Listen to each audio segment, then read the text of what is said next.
আসসালামু আলাইকুম, আমি মোহাম্মদ নাহিদ হাসান। মোবাইল ল্যাব রাজশাহী থেকে বলছি। আমার প্রতিষ্ঠানের নাম মোবাইল ল্যাব রাজশাহী, নিউ মার্কেটের সামনে। তো আমার নতুন চ্যানেলে আমি আজকে যে ভিডিওটা নিয়ে আসছি বা ভিডিওটা নিয়ে কথা বলবো, আমার ফোনে হাতে একটা ফোন আছে। তো এই ফোনটার মডেল হচ্ছে স্যামসাং A02s, যে আপনারা দেখতে পাচ্ছেন A02s।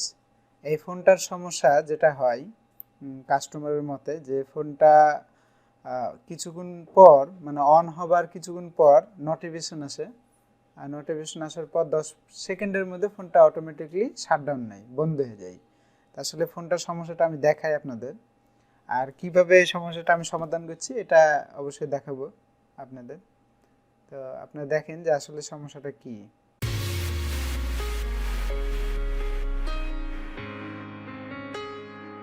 চলে কিছুক্ষণ পর শাটডাউন নেবে।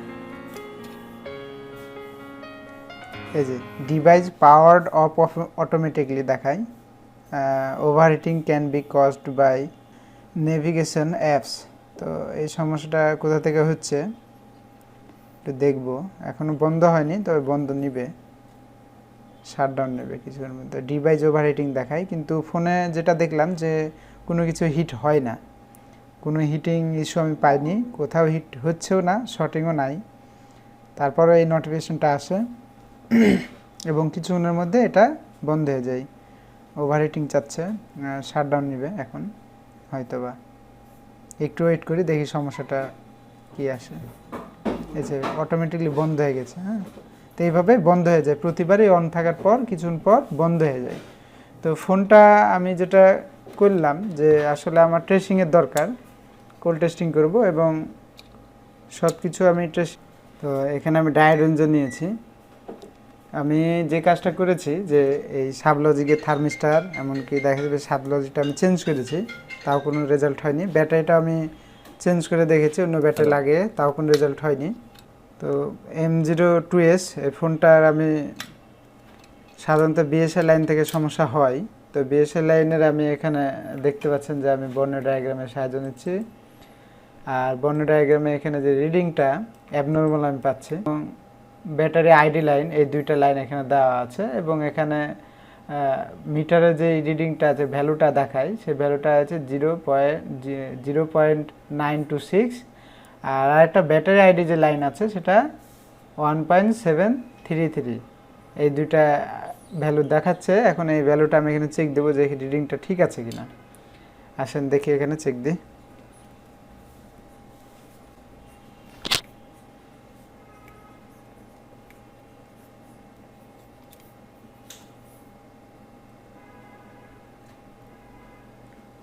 এখানে 0.196 দেখাচ্ছে, আর এখানে 1.745, তার মানে ওখানে 1.733, মানে এটা ঠিক আছে। ওপরেরটা কিন্তু শর্টিং দেখাচ্ছে 0.195, এটা হওয়ার কথা। আমি ওখানে যেটা দেখলাম ডায়াগ্রামে যে 0.926 এখানে দেখাচ্ছে, 0.926 এটা দেখাচ্ছে। তো এখানে শর্টিং পাচ্ছি। আর এখানে যে বিষয়টা দেখেন যে এখানে যে চার্জিং এটা দেখায়, এখানে থার্মাল লাইনটা গেছে একটা রেজিস্টারের মাধ্যম দিয়ে, এবং রেজিস্টার থেকে এই থার্মাল লাইনটা কমলা কালার, এটা 7 PM গেছে চার্জিং এসিতে গেছে। এই তো এই পিনে গেছে, দেখতে পাচ্ছেন। তো আমি এটা মাপ দিব যে আসলে রেজিস্টার এই পারে যে আইসির পাশে, আইসি থেকে যে লাইনটা গেছে এটা কি শর্টিং নাকি। তো এখানে মাপ দেই যে রেজিস্টারটা 0.195, আর এই পারে শর্টিং দেখাচ্ছে, মানে আইসি থেকে যে কানেকশনটা এসছে রেজিস্টার এই পারে, এখানে সেটা কিন্তু শর্টিং দেখাচ্ছে। তো আইসি আমি তোলার পর শর্টিংটা কেটে গেছে, তার মানে হয়তো বা আইসিটাই নষ্ট। আইসিটা আমি রিপ্লেস করব, তাহলে হয়তো বা দেখতে পাবো যে না আসলে আইসি থেকে সমস্যা আছে কিনা। চলুন তাহলে দেখি আইসিটা রিপ্লেস করে কি হয়।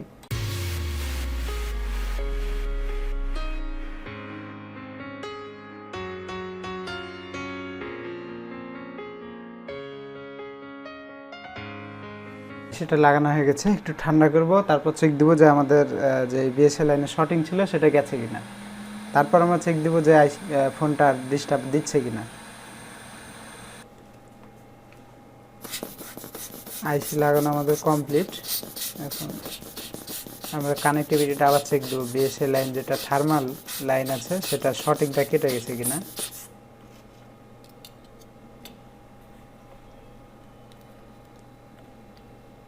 আমাদের এখানে 899.900 আসছে, 0.903।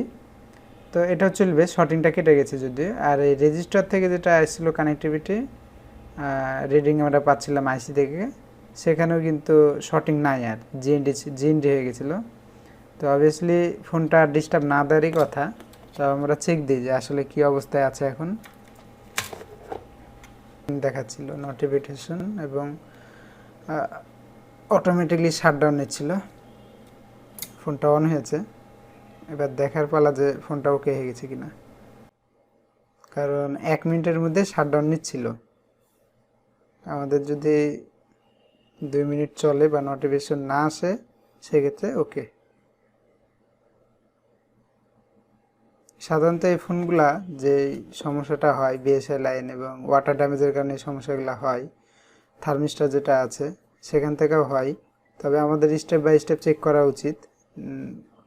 ডাইরেক্ট আইসিতে কাজ করা থেকে আগে আমাদের চেক আউট করা দরকার যে না আসলে আমাদের ব্যাটারির সমস্যা কিনা বা লজিক বোর্ডে কোনো সমস্যা হলো কিনা, চার্জিং যে সাব লজিকটা থাকে সেখানে আমরা চেক দিতে হবে, বিএসএ লাইন চেক দিতে হবে। স্টেপ বাই স্টেপ এই কাজগুলো করার পর তারপর সিদ্ধান্ত আসতে হবে আইসির দিকে। ফোনটা এখন আমার হাতে অনই আছে, মোটামুটি অনেকক্ষণ হয়ে গেল আমি চেক দিচ্ছি।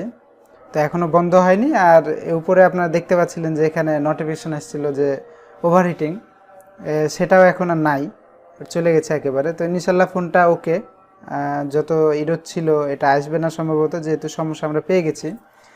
সাধারণত থার্মাল লাইনে যদি শর্টিং থাকে তাহলে এই বা দেখা যাচ্ছে যে আপনার যেই থার্মিস্টার থাকে, থার্মিস্টার ওয়াটার ড্যামেজের কারণে এই সমস্যাগুলো হয়। তো কোনো সমস্যা যেহেতু এখন নাই, তার মানে ওকে হয়ে গেছে। দেখতে পাচ্ছেন এখনও বন্ধ হয়নি, এতক্ষণ নোটিফিকেশন চলে আসার কথা, আসে নাই। তো ভিডিওটা আপনাদের সকলের ভালো লাগলে অবশ্যই লাইক কমেন্ট শেয়ার করবেন, আর আমার নতুন চ্যানেলকে সাবস্ক্রাইব করে রাখবেন যেন পরবর্তীতে আপনাদের নতুন নতুন আপডেট যেই সমস্যা সেগুলো তুলে ধরতে পারি। আর সামনে আমার নতুন কিছু আপডেট ভিডিও করা হয়েছে, সেগুলো খুব শীঘ্রই আমার চ্যানেলে ছেড়ে দেওয়া হবে। তো আমার সাথে থাকার জন্য সকলকে ধন্যবাদ। সকলে ভালো থাকবেন, সুস্থ থাকবেন। আসসালামু আলাইকুম।